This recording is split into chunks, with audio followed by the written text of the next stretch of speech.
வணக்கம். சற்று முன் கிடைக்கப்பெற்ற மிக மிக முக்கியமான செய்தி ஒன்று வெளியாகி உள்ளது. அதிமுகவின் மிக முக்கியமான 3 எம்எல்ஏக்கள் தற்பொழுது சபாநாயகரிடம் ராஜினாமா கடிதத்தை கொடுத்துள்ளனர். இதற்கு எடப்பாடி பழனிசாமி மட்டுமே காரணம் என்ற தகவலும் தற்பொழுது வெளியாகி உள்ளது. எங்களை கட்சியில் இணைக்கவும் விடவில்லை, அதிமுகவின் வெற்றிக்கும் எங்களுக்கு வழிவகுக்கவில்லை என்று கூறி தற்பொழுது அதிமுகவில் இருந்து எடப்பாடி பழனிசாமி அவர்களுக்கு எதிராக ராஜினாமா கடிதத்தை சபாநாயகரிடம் கொடுத்த பிறகு விஜய் அவர்களது கட்சியில் தாவேகாவில் இணைந்துள்ளது பெரும் பரபரப்பை அரசியல் வட்டாரத்தில் குறிப்பாக எடப்பாடியின் ஆதரவாளர்கள் குதிரை பேரம்தான் நடைபெற்றுள்ளது என்பதை கூறியிருக்கிறார்கள். நிச்சயமாக குதிரை பேரம்தான் நடந்துள்ளதா என்று கேட்டால் கிடையாது. ஏனென்றால் மக்களின் தீர்ப்பிற்கு கட்டுப்பட்டுத்தான் சட்டசபையில் எஸ்பி வேலுமணி மற்றும் சி.வி. சண்முகத்தின் தரப்பினர்கள் விஜய் அவர்களுக்கு ஆதரவுகளை கொடுத்துள்ளனர். எடப்பாடி பழனிசாமி அவர்கள் திமுகவுடன் ரகசிய கூட்டணி நடத்துவதற்கு பேச்சுவார்த்தை நடத்தினார் என்ற தகவலை காங்கிரசும் விசிகாவும் முஸ்லீம் லீக்கும் தெரிவித்தது. அப்பொழுது அது குதிரை பேரம் கிடையாதா? அப்பொழுது அதிமுகவின் தொண்டர்கள் எடப்பாடியின் நல்லவரா என்று கூறுவார்கள். இது குதிரை பேரம் என்றால் அப்பொழுது அது என்ன என்ற கேள்விகளை நம்மால் கூற முடிகிறதல்லவா? குதிரை பேரம் என்றால் பணங்களை கொடுத்து எனது கட்சியில் வரவழைப்பதுதான் குதிரை பேரம். ஆனால் இங்கு அதிமுகவில் எடப்பாடி பழனிசாமி அவர்கள் அதிமுகவின் வளர்ச்சிக்காக நாங்கள் போராட தயாராக இருக்கிறோம் என்று எஸ்பி வேலுமணியும் சி.வி. சண்முகத்தின் அணியில் இருக்கக்கூடிய 3 நபர்கள் எம்எல்ஏக்களும் தற்பொழுது அதிமுகவின் வெற்றிக்காகவே நாங்கள் இருக்கிறோம் என்பதையும் தெரிவித்தனர். ஆனால் உங்களது பதவிகள் நிச்சயமாக பறிபோகும் என்பதை எடப்பாடி தெரிவித்த நிலையிலும் அதிமுகவில் உங்களுக்கு இடம் கிடையாது, உங்களது மாவட்ட செயலாளர்களை நான் பறித்துவிட்டேன், எந்த ஒரு பதவியும் உங்களுக்கு கிடையாது என்று தெரிவித்த பிறகும் அதிமுகவில் எப்படி பயணிக்க முடியும்? இதனால்தான் கடுமையான விரக்தியில் இருந்த அதிமுகவின் மிக முக்கியமான 3 எம்எல்ஏக்கள் மதுராங்கம் எம்எல்ஏ மரகதம் குமரவேல் என்பவரும், பெருந்துறை எம்எல்ஏ ஜெயக்குமார் என்பவரும், தாராபுரம் எம்எல்ஏ சத்யபாமா எம்எல்ஏ இவர்கள் 3 பேரும் தற்பொழுது சபாநாயகரிடம் இன்று ராஜினாமா கடிதத்தை கொடுத்து தமிழக வெற்றி கழகத்தில் உறுப்பினராக இன்று சேர்ந்துள்ளனர். இது குதிரை பேரம் நிச்சயமாக கிடையாது.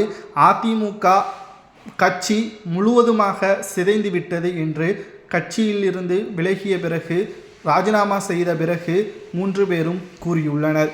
மேலும் அதிமுகவில் நாங்கள் மட்டும் விலகவில்லை, இன்னும் பல அதிமுகவின் எம்எல்ஏக்கள் விலகுவதற்கு தயாராக இருக்கிறார்கள், எப்போ வேண்டுமானாலும் நடக்கலாம், அப்பொழுதும் கூட குதிரை பேரம் என்று கூறுவீர்களா என்ற கேள்விகளும் முன்வைக்கப்பட்டு வருகிறது. ஏற்கனவே அதிமுகவில் 47 எம்எல்ஏக்கள் மட்டும்தான் இருக்கிறார்கள். தற்பொழுது 3 பேர் ராஜினாமா செய்துவிட்டார்கள். தற்பொழுது 44 எம்எல்ஏக்கள் தான்.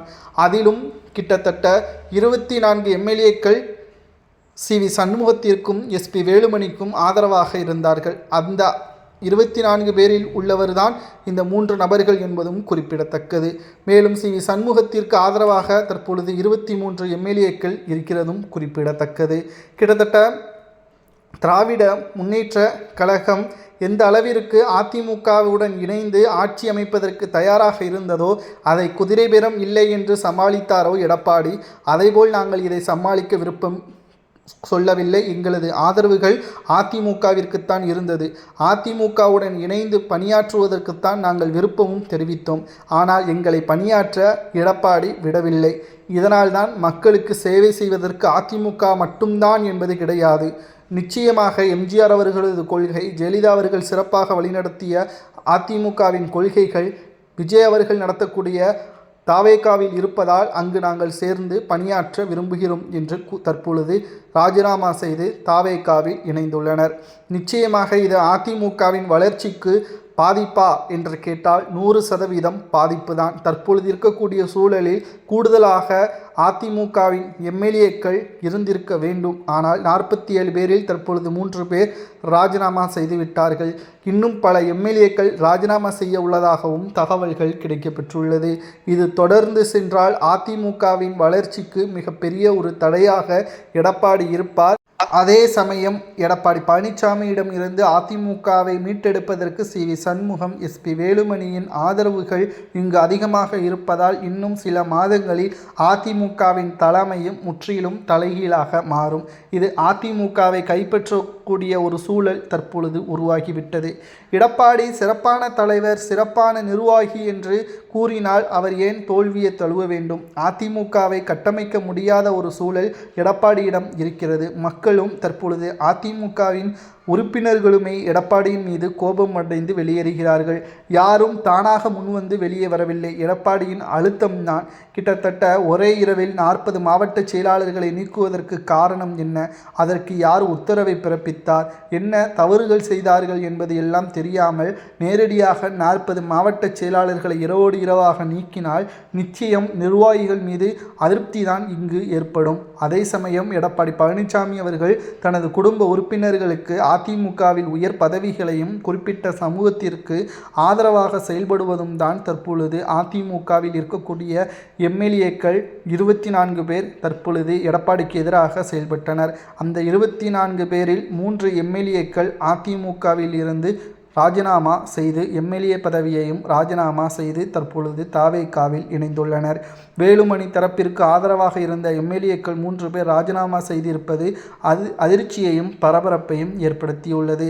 இதை பற்றி சபாநாயகர் JCD பிரபாகரன் அவர்களிடம் கேட்டறிந்த பொழுது, ராஜினாமா கடிதத்தை முறைப்படி கொடுத்தார்கள், அதில் எந்த ஒரு பிழையும் இல்லை, அதனால் நான் ஏற்றுக்கொண்டேன். அவர்களை சமாதானப்படுத்தும் முயற்சி எனக்கு கிடையாது, அந்த அதிகாரமும் எனக்கு கிடையாது. அவர்கள் தனிப்பட்ட விருப்பம், அதை நாங்கள் அதை தடுத்து நிறுத்த மாட்டோம் என்பதையும் கூறியுள்ளார் JCD பிரபாகரன் அவர்கள். இதை பற்றி அதிமுகவின் நிர்வாகிகள் என்ன கூறினார்கள் தெரியுமா? அவர்கள் துரோகி, அதனால்தான் விஜய் அவர்களது கட்சியில் இணைந்து விட்டார்கள் என்று கூறுகிறார்கள். கட்சியிலிருந்து நீங்கள் தான் முதலில் நீக்கினீர்கள். பொதுச் செயலாளராக இருந்து கொண்ட எடப்பாடி பழனிசாமி அவர்கள் இந்த 3 நபர்களது அடிப்படை உறுப்பினர் பதவியை தவிர மற்ற அனைத்து பதவிகளில் இருந்து நீக்கிவிட்டு நீங்களே இவர்களை ராஜினாமா செய்வதற்கு தூண்டிவிட்டு தற்பொழுது இவர்களை துரோகி என்று கூறுவதற்கு நீங்கள் கூறுவதற்கு இதே கிடையாது என்பதற்கேற்ப அரசியல் வட்டாரங்களில் பேசப்படுகிறது. நிச்சயம் எம்ஜிஆர் அவர்களது உருவாக்கிய அதிமுக தற்பொழுது எடப்பாடி பழனிசாமியின் கையில் சிக்கிக்கொண்டு மிகப்பெரிய அளவில் தவறுகளை தற்பொழுது அதிமுக நிலைகுலைந்து நிற்பதாக அரசியல் வட்டாரங்களில் பேசப்படுகிறது. நண்பர்களை, எடப்பாடி பழனிசாமி அவர்களது அணியில் இருக்கக்கூடியவர்கள் ராஜினாமா செய்வது உறுதிதான் என்று அதிமுகவில் ராஜினாமா செய்த 3 முக்கிய எம்எல்ஏக்கள் கூறுவது சரியா தவறா என்பதை மக்களாகிய நீங்கள் தான் கமெண்ட் வாயிலாக கூற வேண்டும். ஒருவேளை தாவேகாவில் இணைந்த இந்த 3 அதிமுகவின் எம்எல்ஏக்கள் மீண்டும் அதே தொகுதியில், அதாவது மதுராந்தகம், பெருந்துறை மற்றும் தாராபுரம் தொகுதியில் மீண்டும் போட்டியிட்டால் வெற்றி அடைவதற்கு வாய்ப்புகள் இருக்கிறதா அல்லது தோல்விதான் தழுவார்களா என்பதை மறக்காமல் கமெண்ட் வாயிலாக கூறுங்கள். இது போன்ற அரசியல் செய்திகளை தெரிந்து கொள்ள நமது சேனலுக்கு ஒரே ஒரு லைக் மற்றும் சப்ஸ்கிரைப் பண்ணிடுங்க.